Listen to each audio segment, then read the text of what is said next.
যে কোনো ব্যবসার একটি পণ্যের সর্বোচ্চ কত শতাংশ লাভ করা ইসলামের বিধান, দরদাম করে যত ইচ্ছা তত লাভ করা যাবে কিনা।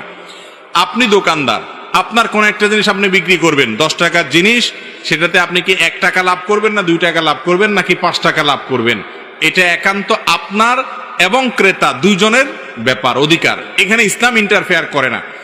আপনি যদি অনেক বেশি লাভ করেন আর ক্রেতা যদি জেনে শুনে সেটা রাজি হয়, আপনারা উভয়ের সম্মত থাকলে ইসলাম সেখানে বাদ সাধে না। কিন্তু একজন দোকানদার বা একজন ব্যবসায়ী তিনি বিশেষ করে কোনো বিপদে ফেলে, ধরেন একজন কাস্টমার সেটার ন্যায্য মূল্য কি জানে না, মার্কেট প্রাইস কি জানে না, এই চান্সটা বুঝে আপনি বেশি করে নিয়ে নিলেন, এটা অবশ্যই একজন মানুষের জন্য অন্যায়, অনৈতিক কাজ। একইভাবে আপনি কোনো আইটেমের ক্রাইসিস আছে মার্কেটে, এই চান্সে আপনি বাড়ায় নিয়ে নিলেন, সেটাও অনৈতিক, অন্যায়। কিন্তু শরীয়ত কোনো পার্সেন্টেজ ঠিক করে দেয় না যে এর বেশি লাভ করা যাবে না।